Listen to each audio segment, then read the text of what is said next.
जोंनि सावथुना गराय फाख्रिया कमप्लिट जानाया दायो 10 माससो जाबाय। थांनाय बोसोराव कमप्लिट जादोंमोन आरो अगस्ट मासाव। बेनि उननिफ्रायनो गोबां फेस्टिभेलफ्राव थांगासिनो, फिल्म फेस्टिभेलफ्राव, माने माबायाव इण्डियानि भितराव आरो इण्डियानि बाहेरावबो बिराद अननाय मोनदों, जों बिराद थुलुंगा मोनदों, एवार्डबो मोनदों गोबां, best film, best director, best sound designing, best art director, गुबुन गुबुन जोङो एवार्ड मोनदों। नाथाय सबनिख्रुइबो गोदोर एवार्डा जागोन जोंनि थाखाय जागोन जुदि जोंनि रायजोफोरा, जोंनि लकेल बर' रायजोफोरा एबा आसामनि रायजोफोरा नायगोन, होमबा बेसो जोंनि थाखाय साबसिन आरो देरसिन एवार्ड जागोन आरो दिनै रिलिज होबाय 14th, आरो आसा खालामो रायजोफ्रा मोजां मोनगोन आरो हलाव फैगोन, नायगोन। नायबाय थाबासो बिसोर दोनबाय थागोन आरो हलाव। जोंहा बिराद चेलेन्ज दायो, जोंहा रङियायाव जों होनो नागिरदोंमोन। रङियानि मालिकआ बुंबाय जों बर' सिनेमा लागाया होननानै, लागायासै। दा बे रङिया ओनसोलनि मानसिफ्राथ' आंखौ फन खालामनानै मेसेज हरनानै सोंगासिनो, रङियाव मानो होआखै आब', रङियाव मानो होआखै? बिसोर गावसोरबो लकेल मानसि हिसाबै जुजिनांगोन, हलनि मानसिफोरखौ हमनांगोन, मानो बर' सिनेमा लागायनो हाया नोंसोरो?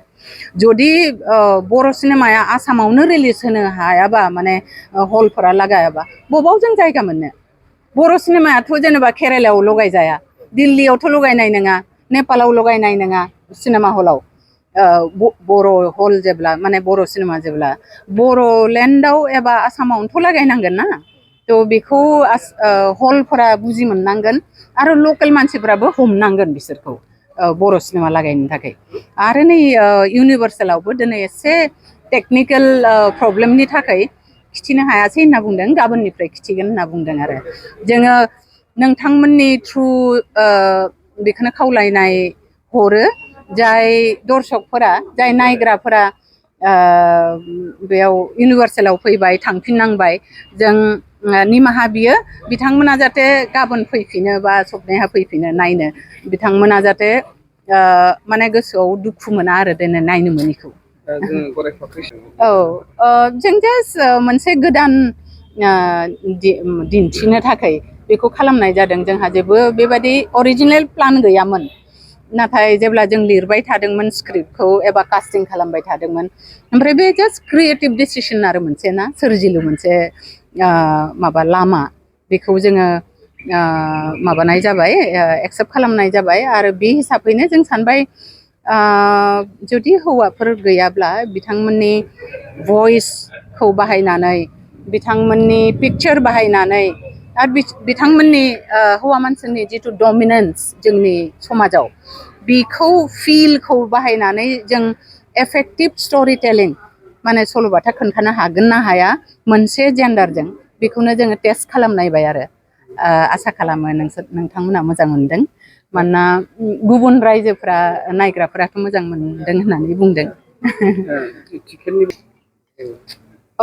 टिकेटनि बेसेनखौथ' आं मिन्थिया, बेखौ हलनि मानसिफोरखौसो सोंनांगोन। गराय फाख्रिया जोंनिथिं सानजाहा, ओनसोल लायै ओनसोल एसे बेलेग बेलेग जायो। जोंनिथिं गराय फाख्रि होननानै बिमाफोरा गावनि फिसाजोफोरखौ गाबज्रियो, जाय फिसाजोफोरा नायनायाव बिराद समायना, साखोन सिखोन, खुरां बाथ्रायाव जेना, आरो जि खामानि आखायाव लायो बेखौ फोजोबथारो, आरो खर' गंग्लायनानै सोब खुरांखौ खोनासङा, कुवेश्चन खालामो, सोंलु लाबोयो, जे बेबादि मानो नङा, ओरैबाथ' जानो हागौ, बेबादि जेरै जाय कुवेश्चन खालामो आरो मोजांनि अन्यायनि बेरेखाहै गसंनो हायो, आरो गोदान मोनसे बार लाबोनो हायो, समाजाव बार होनो हायो, बिथांमोनखौनो गराय फाख्रि होननानै, बिसोरबायदि सिख्लाफोरखौनो, आइजोफोरखौ गराय फाख्रि होननानै गाबज्रियो आरो बिमाफ्रा। गासैबो गराय फाख्रि। दाहालागैथ' मोजांखौनो मोनबाय, आरो आसा खालामो जायफोरा नायनानै थांबाय, मोजां मोनबाय, बिथांमोना जाहाथे गुबुनफोरनोबो खिन्थायो, बेखौनो जोंनि खावलायनाय, नोंथांमोननि थ्रु आंनि। औ, जोलै दा सिडमोन, ओमफ्राय बेयो सेकेन्ड आंनि। बेनि उनाव आरो दायो प्लान गैथ'वा प्रजेक्ट लाथ'वाखै एक्चुअलि मोनसे फिल्मखौनो आं बोसोरथाम बोसोरब्रै लानानै बेखौनो लानानै बेस्थ' थायो आरो लिरनायनिफ्राय आदिखरि दा बेनो आं आराय बोसोरथामानो जासिगोन आं गराय फाख्रिनो होनाया आंनि जिउनि बोसोरथाम होबाय आरो एसे होबावनोसै 6-7 मास बिनि उनाव गोदान प्रजेक्ट आखायाव लागोन सानगोन जोलैनियाथ' बिराद मोजां बे आंनि स्पेशल फिल्म गराय फाख्रियाबो स्पेशल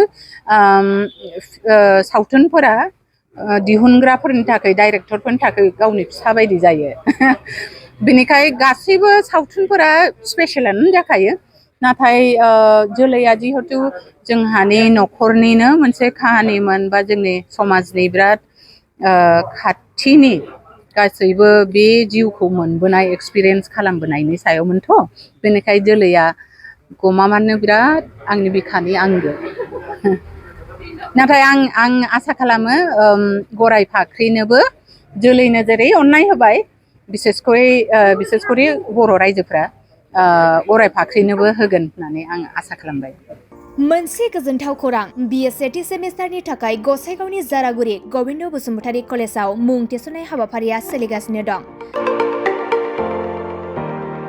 गिबि 100 फरायसाफोरनि थाखाय स्पेशल अफार आरो गुबुन गुबुन रोखोमनि बेसेन नाङै क्लासनि सुबिदा होनानै मुं थिसननाय हाबाफारिया सोलिगासिनो दं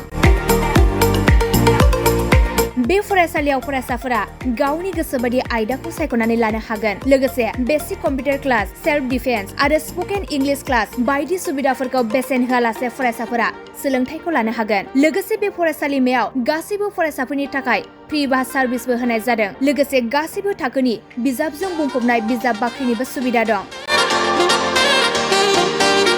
आरो बे खेबनिफ्राय एग्जाम सेन्टार हिसाबै फरायसाफोरा गावनिनो आंगो गबिन्द बसुमतारी फरायसालिमायावनो आनजाद होनो हागोन बिनिखायनो गासैबो जौसिन फरायसालिनिफ्राय उथ्रिसारनाय फरायसाफोरखौ गबिन्द बसुमतारी फरायसालिमायाव खम बेसेनावनो एडमिसन लानानै गोबां सुबिदाफोरनि खाबु लानो हागोन बांसिनै मिन्थिनो थाखाय 9101784754 7002 71929 970 66808878 नम्बराव नोंथांमोना खौरां लानो हागोन